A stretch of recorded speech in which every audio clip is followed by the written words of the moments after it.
Assalamu alaykum hurmatli obunachilar. Yine zakaslı temir eşik darvazalarımız tayyor oldu. Görüp bahasını beraber Arzıman bir mehnatimiz kadarlap bir like'larını basıp kanala abone olup koyuşunu unutmanglar.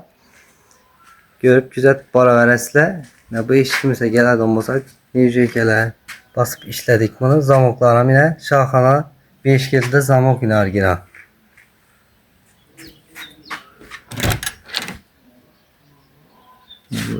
Zamokçu ayarlarını görüşleriniz mümkün ve şöyle illerin dilini beklenişlerine yine göre veresle yazaz olarak üstü aşağı bir kıyılır. Bu işkimizde narxına gələn olmasak 1 milyon 100 min so'm işlep duradik. 1 milyonda işlep beremiz bunu. Materiallarım kalın materialdan işlengen en fulu. Yine üstünde gelişadı yerlerin bakıda kalasa bu işimiz neyin zakasına nere onatılışını açıp ötsek hazarsa ustanofga kılamız bunu. Bu kepelek işkimize geladi olmasak bam neceke basıp işlendi.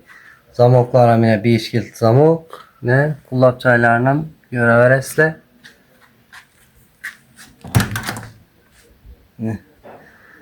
Arkalarım yine özünün seyretinde bolayıp işlendiğinden şurup çaylarım beklendiği.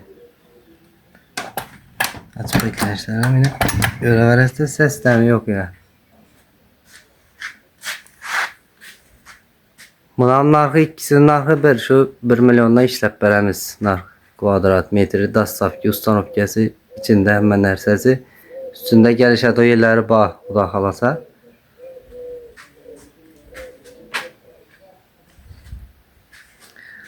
Bu iş keperek eşkimizde ustanovka kıladı o yerimiz Xanqa tümənində ustanovka kılamız bunu. Bu darvazamıza gələn olmasaq yine bu yani bunun zamokları şu 5 kilit zamok.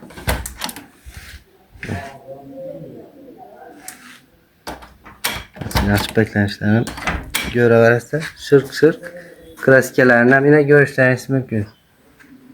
Çok yollayıp işlendi. Kulakçalarına yine göre verirse. Bu işimize gelen olmasak yine ikisi bir yere ustanovka kılınardan. Bunlar Karakalpakstan Respublikası Biruni tümənlə ornatamız buna. Bu darvazamıza gələn olmasak yine bunun zamokları şu 5 kilit zamok yine orijinal açıp beklenişlerini göre veresler. Açıp beklenişler. Çok iyi kolucu. Ne? Bu darvazalarımızın narxlarını aytıp ötsek kvadratının 850 min so'ma işlep duraydık. 800 min so'ma işlep beremiz bunu. Dastavka, ustanovkası hemen nersesi içinde şunun.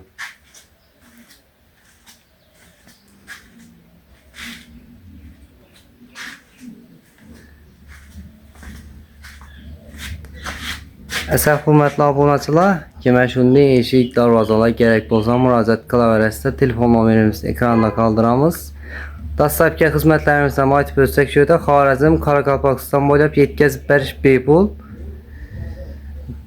Kanala yeni olsan abone ol, like basıp qoyuşunu unutmanglar. Həmmənizə sağlıq, salamatlik diləyimiz.